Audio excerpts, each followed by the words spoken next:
Coming up, we break down how the NBA Finals between the Denver Nuggets and Miami Heat give blueprints for the Brooklyn Nets to have success as they look to rebuild around Mikal Bridges. We break it all down next.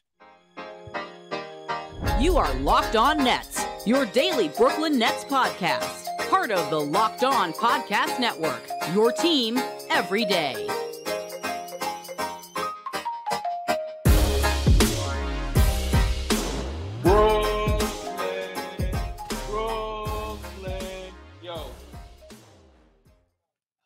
Yes, my friends, it is the Locked On Nets podcast right here on the Locked On Podcast Network. It's your team, the Brooklyn Nets, every single day. Over there, you're going to find Doug Norrie. Over here, you're going to find Adam Armbrecht. And we thank you for making us your first listen of the day. We're free on all those great platforms. And Doug, I dispense with the pleasantries because this is I think, interesting conversation we're about to have. And it's all surrounded by these NBA Finals between one not so surprising and one shocking team, the Nuggets and the Heat. Well, I'll give it. I mean, one team is clearly shocking. I mean, like the Heat thing is totally shocking. I will give it the surprise thing around the Nuggets only because I don't think many people still did not believe they were going to get here. It was like the Lakers and it was going to be the Warriors and there was just other teams that were going to end up doing this. So while I get that they were like, first seed and all this other stuff, I still think gun to many people's heads, it was not going to happen with Jokic, but go ahead. The surprise was that the Nuggets finally got there, right? They finally did the thing that in theory they could have done for multiple seasons prior to this year. Yeah, for sure. And I think it's really interesting as we go into the game one of the finals Thursday evening, starting off in Denver. I think it is interesting. And we wanted to look at like how these two teams sort of got there and what pieces the Nets can take from this as reminders about either how organizationally you can think about running things, or reminders for them of like how maybe they used to do things and they haven't in a while, right? Because I think there are some lessons to be learned here and maybe some things, and definitely some things for the Nets that they've gotten completely away from in the last few years. Yeah, let's start on the Miami Heat side of it, just because the Eastern Conference and everything, every way that unfolded for them. You can make the case that it was lucky breaks in terms of what went on with the Milwaukee Bucks. Maybe it was just a reminder that the Philadelphia 76ers still have a long way to go before they figure themselves out. But it went the way that Miami was able to continue to surprise teams and then surviving Boston after what felt like could have been a Game 7 collapse after being up 3-0 in that series. They get across the line. And so much of what they've been built on is having a roster that's constructed around a couple of key players in a Jimmy Butler, in a Bam Adebayo, some who were drafted, some who were brought in as hired guns, but ultimately a process that they seem willing to lean into and believe it can lead to consistency. Whether or not it's NBA championships, at least consistency year over year, where internally they're not so surprised that they make it to the NBA Finals in this given season. Yeah, so on the one hand, you're like, okay, the Heat had a negative point differential for the season. So it's like, how much do you really want to build a team like this, right? Like They got outscored on the season. They won all their close games and basically lost everything else, right? So, and barely made it to the playoffs. That being said, I don't even want to call it total luck that they've made it to the finals here. Because when you're looking at a team, one, they have an amazing coach. Two, and I'm not even just glossing over the coaching, but I just want to, because they have so many things that are going for them here that the list could probably get pretty long. But between the coaching, the front office, the consistency around the roster and the kind of player they seem to want to bring in, and having everyone just sort of bought in along the same lines. I think the Nuggets are the same way, by the way. They're just built with a different group of guys, but like a lot of the tenets are essentially the same with the Nuggets when you look sort of across the aisle. But these teams, and the Heat really probably exemplify this more than anybody. It's like, we have a plan. We have a kind of player that's going to fit our culture. Nets forever want to talk about culture. Like, this is straight up culture, right? It's the definition of it. Their picture should be next to the word when it comes to NBA stuff. And they sort of know none of it's reactionary. And even when it goes bad, it doesn't even go that bad. Like, because you want to say, oh, you not need to have good luck, or you need to not have bad contracts. I mean, they have some terrible contracts. Like Kyle Lowry makes $30 million a year. He kind of plays. Duncan Robinson That contract has stunk for a while. Tyler Hero didn't even play, and he's $27 million a year. But I think it's because they have a plan. They know exactly sort of who they want to have around and what style they want to play. It actually makes it easier to weather those storms because sometimes things will go bad. But when you are consistent with your plan, it is much, much easier to deal with you negate so much downside risk when that's the case, right? Rather than just always trying to put your fingers to stop the leaks or whatever, which was frankly what most teams do. Yeah, and it's interesting too because in a lot of ways, I think Nets fans could look at a team like Miami and say, again, by the way, they still made their swing for a superstar. Sure, Jimmy Butler, yeah, I think we all consider now, right? Like you have to do that. But to your point about being unwavering in what they believe Miami to be the right strategy, right? Like it's this slow and methodical process that sometimes bubbles up to an NBA Finals appearance. They may not win, but is consistent and repeatable in how they want to go about it. And I think you could make the argument that when you look back at the Brooklyn Nets, there's been two instances going back to the KG and Paul Pierce trade with Boston, and then even going and getting Kyrie and Kevin Durant. Some of this is through the prism of seeing the results, but they were flinching in their belief in what they were constructing. Because if you want to go back to the pre-KD Kyrie era, you can say, was that team and with Spencer Dinwiddie and D'Angelo Russell and all those guys, was that team with Jared Allen, were they ever going to compete for a title? Maybe not, probably not, almost likely not. And yet you maybe just could have built on that and had controllable pieces and then made a strategic play for a Jimmy Butler type that is both a superstar caliber player and yet not at the level of, and I know it's there now, but he's not regarded and does not regard himself the way other superstars are regarded in the way that they're looked at, right? So it's like there is this very threaded needle that Miami has successfully accomplished that the Nets in a lot of ways have come to the precipice of and then made that hard turn and made a big swing.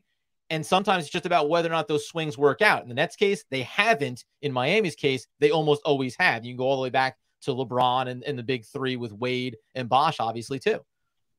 I'm sure if you ask Jimmy, he'd say he's the best player. But I get what you're saying. I know what you're saying though, because he'll say it. But here's the difference. If you listen to Jimmy Butler talk about, and this is what it means like bringing the right kinds of guys, right? Like when you hear him talk, he was asked the other day about like role players, and he actually took offense. He's like, there are no role players in this team. He's like, there's other basketball players. Like he even like made sure.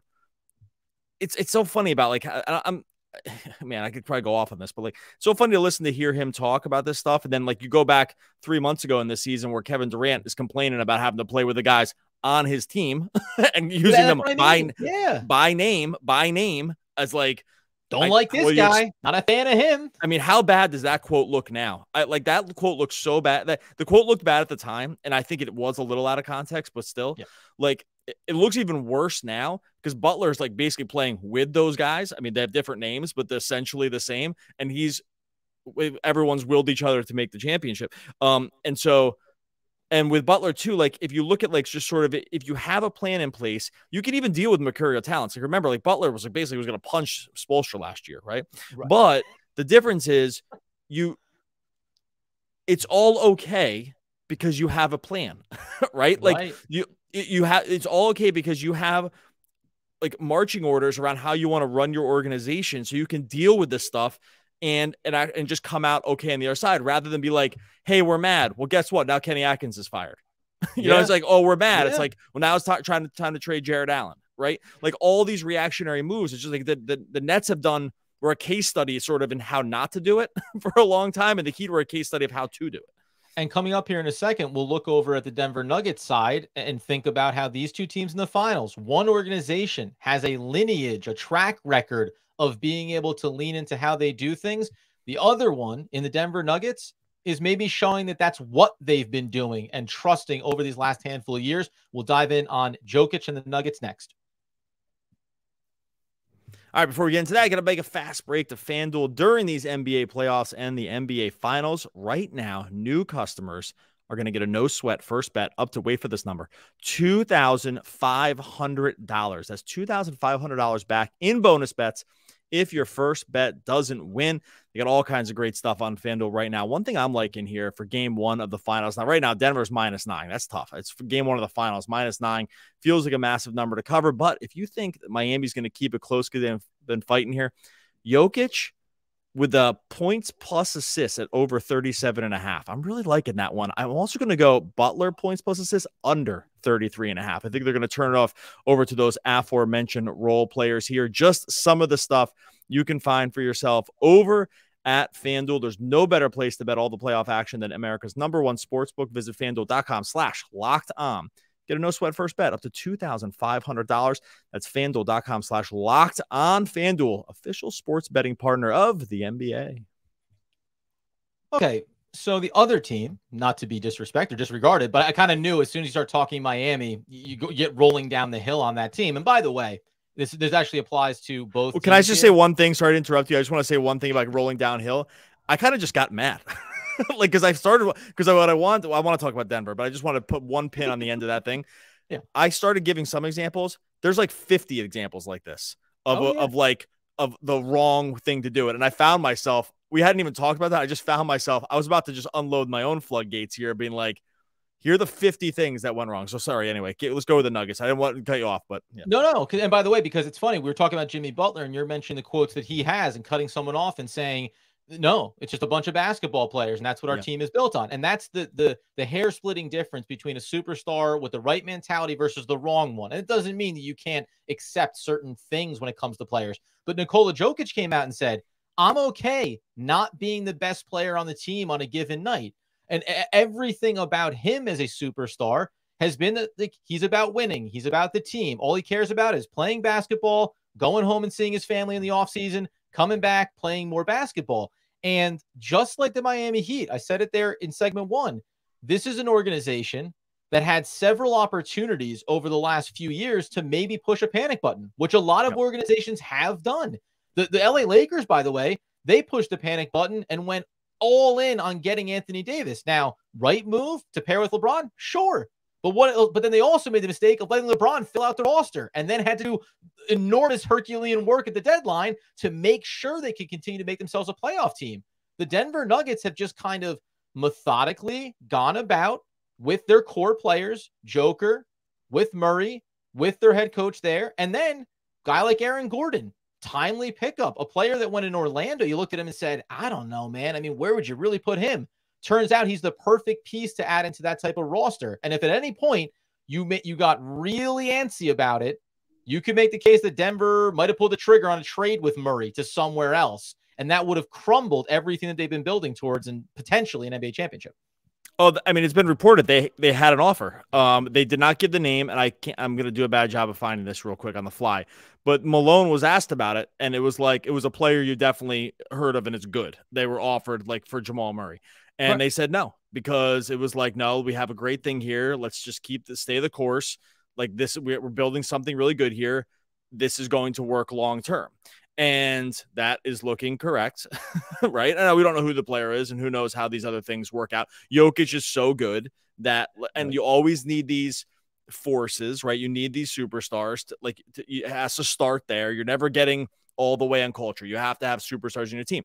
There are a lot of superstars in the NBA though, right? So it's not just one kind of guy. Butler's nothing like Jokic, right? But knowing that you have something, knowing continuity will help, right? Knowing that consistency and continuity will always help you and might actually be the last thing that you need to reach that next level, right? Because just look at the Phoenix Suns. It was sort of the opposite kind of situation. I'm not blaming them, but they got absolutely rolled in that series and they had the second and third best players in the series, right? It's they had Jokic and then they had the next two best players. But the Denver just was the better of the sum of all their parts. Well, and by the way, Ty, and you mentioned Phoenix. That's where Kevin Durant is now. We know that. Take a look at Dallas inside the conference with the Nuggets as well, right? They make a panic move. Now, I'm not telling you that team without making the trade for Kyrie Irving is going to be any better or worse, or maybe still ends up missing the playoffs because it was that kind of year for them. But guess what? You stripped away some critical pieces of your team in Spencer Dinwiddie and Dorian Finney-Smith. There's a reason why Nick Angstad from Locked On Mavs said, hey, man, if we were talking about mock trades, could we get back Dorian Finney-Smith in a package on draft night, right? So, like, it is results-oriented, but there's a team that has a superstar, maybe the best player, arguably one of the best players in the league, and they don't know what they're doing, and they made the wrong swing. Now, they didn't have two high-caliber players, right, like the Denver Nuggets do, but the swing and misses, man, they can really destroy your short-term outlook and put you in a really bad spot where you're contemplating the max contract for a player that we'll talk maybe a little bit more here when it comes to the Brooklyn Nets that can really do damage to how you build your team out. The Nuggets have avoided that and are maybe finally getting over that final hump of actually winning the chip. Yeah, and a lot of with these two teams, the Heat and Nuggets, it boils down to, I think, like having like just the consistency of approach and not be, like you said, not panicking if things don't go exactly right in the moment. Right now, they could have fired Malone a year ago. You know, they could have fired their head coach. For sure. And so just not doing these moves, not sort of worrying about how the optics might look, or like, or saying like, hey, we have an opportunity to get like one better guy, which sometimes is the right move, by the way. So it's not every one of these situations is sort of independent from each other. But what you see from both of these teams, and what you really just end up seeing from like some of the teams that are able to do this consistently, the Warriors were like this too, right? It was like consistent approach. We have a plan. These are the guys. This is who we're going to war with. We'll fill in the other pieces who fit our structure. And that's how we go forward, right? And now it takes luck. Like you got to grab some of these guys in the draft, and like you have to be able to develop these players too. And none of these guys, none of the superstars that I'm mentioning here, like, Jokic or Butler or Kurt, like none of them were high draft picks, right? They're all developed. I mean, Curry was a high draft pick, but he was like, like 11th? Like he wasn't the top 3 pick or whatever. Considered a lock by any stretch, right? When you're no. In the first couple of years, it was like sort of weird, right? And so, point being, you have to like sort of know what you want to do as a team. You have to know how to develop players. You have to be able to see 5-6 years in the distance and be able to say, hey, it might not all go right during this time, but I kind of know what we're working toward here. So therefore, I'll know within a range of what to do and not to do. And I think with the Nets, just to bring it to the Nets here, that is just something we have not seen. We have not seen that for years now. Years. And that's what I was going to say, because coming up here in the third segment, we are going to discuss from a Brooklyn Nets perspective, developing players, having patience, but to tie it to them directly here, the Kevin Durant, Kyrie Irving move. Again, this isn't about in the vacuum of would you make that signing 1,000 times out of 1,000. I guess, at the time we said yes, and we said yes for so many moments after that. However, to your point about understanding what the range of outcomes are, that's what the Brooklyn Nets failed to understand in that moment. Signing Kyrie Irving and knowing that was going to mean getting Kevin Durant, and then having those players and making the move to trade for James Harden and knowing what that was going to mean when you took on a contract like Ben Simmons, right? Because what you ended up doing is now we can argue about, hey, 3-4 years from now, they've got all this draft capital and they can reset things. But what they didn't afford themselves was potentially the ability to stay competitive, stay in the playoff picture, and not feel like you were going from the range of has to be a championship. Maybe we should be dumpstering as a lottery team. Maybe we're going to be a play-in team. Well, maybe we're, they put themselves in these very murky waters for 3.5 years. And now even coming out of it in this moment, we're excited about someone like Mikal Bridges, even if we don't think that Cam Johnson is at the height of a top 25 player in the league. We like him. We like the one player that we can say that developed in Nicholas Claxton. But that's almost like, did you get lucky in being able to pull off that trade? So we'll dive into how the Brooklyn Nets came to where they are and why they have their own blueprint of success that they just seem to stop paying attention to here in just a second. All right, so the Brooklyn Nets are sitting at home watching the NBA Finals, as every team but two are doing right now. And there's a lot more high-profile superstars that are far more upset about it. When we look at the Brooklyn Nets, the funny thing, and I'll look at the Miami Heat in this vein, because they've done such a nice job. You talk about Tyler Hero having a big contract, obviously, and Robinson having a big number. But they found players that cost $1 and $2 million in Caleb Martin and Strus that can fill in, that can step into starting roles and become critical pieces to success. The Brooklyn Nets did this when they got Joe Harris off the scrap heap. They did this with Spencer Dinwiddie.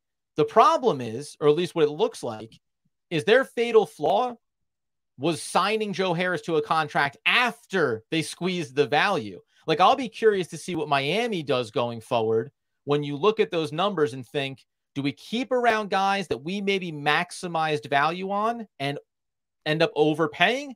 Or do you have to be a little bit critical of your own talent and make sure that you keep replenishing that youth and keep developing the next wave of supporting cast?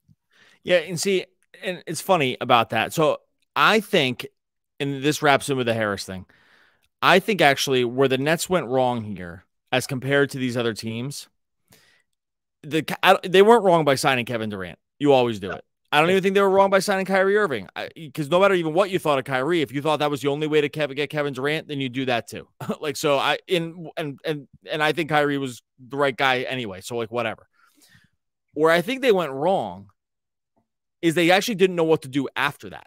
See, this is where the organization wasn't strong enough to figure, like, to be able to weather mistakes after this, because, you know, you sign Harris, fine. The contract doesn't look that great. Okay, fine. We just showed you examples for the Heat of, like, they have bad guys on these contracts too, but they seem to be, they're in the finals, you know, so you can make it to the finals with a bad contract. But it's like a it was two things. Like, to your point, it was a misevaluation of their own talent for sure. And it was also a misevaluation of, like, sort of just what the plan was. I think their plan was like, hey, we got these guys good to go. Right. And it was like, well, that actually isn't it. And now it's like, now we're moving coaches around, and now we're not sure who's going to play. And now this guy's going to start, this guy's not. And then when you compound maybe some bad contract decisions, like a Joe Harris, like a Patty Mills, letting Bruce Brown go, like, you know, we didn't even mention old friend Bruce Brown in the finals here. Fits that system perfectly. Jeff Green too. RIP. But they just, like, all these other moves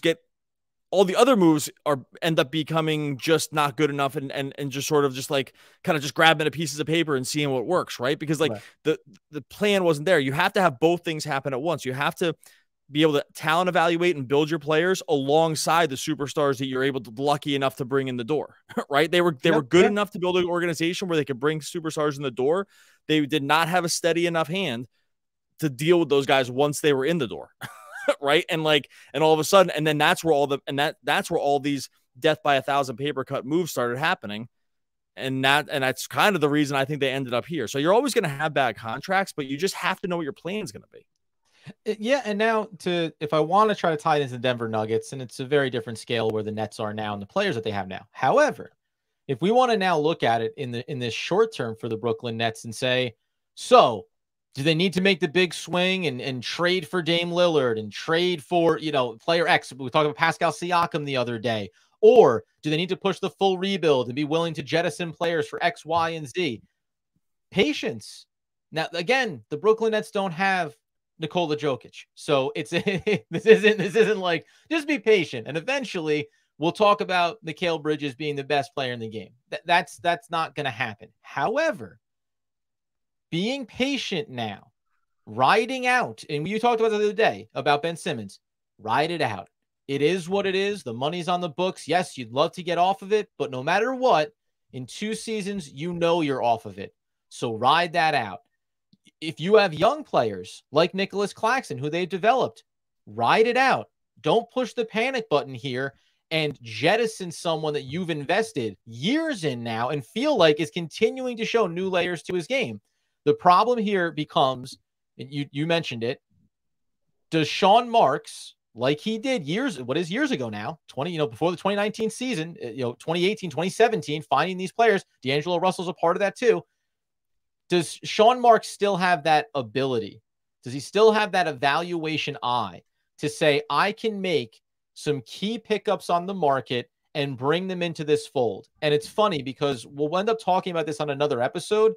Part of this patience is probably going to leave Brooklyn Nets fans frustrated when they look at this roster going into next year, and there's still some old names. There's still some age on this roster, because I think the Brooklyn Nets are trying to get back to that right process. And part of that is then not selling too quickly on a guy you think can be good, knowing that you have contracts like Joe Harris and others that you wish you could get off of, right? So it's the old, don't make a panicked move because you made some bad choices. The Nets aren't out of the weeds yet, but I'll be fascinated to see how they approach restructuring things, trying to get better at key spots, trying to get better on the boards, trying to get a point guard in the door, all of those things.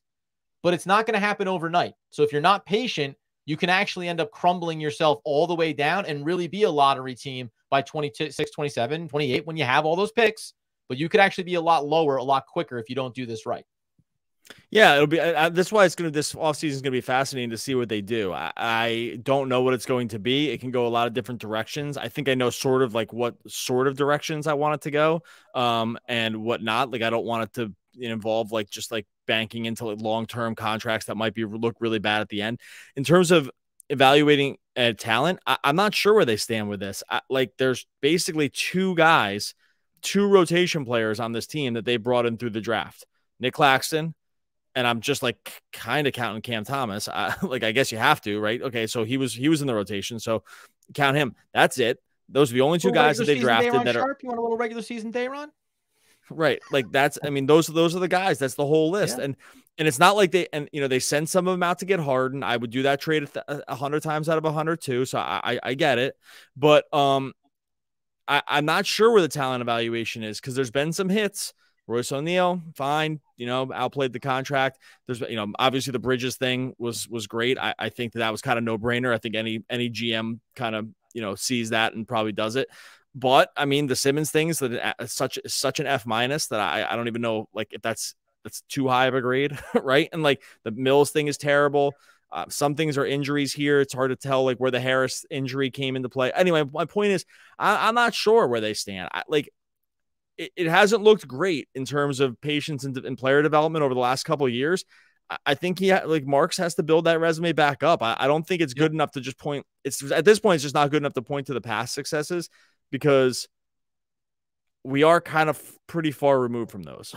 Right. And so No. And I will say, because I 100% agree with you. It's like, you don't get to point back to, remember, I did this thing 7-8 years ago. So, I got that going for me.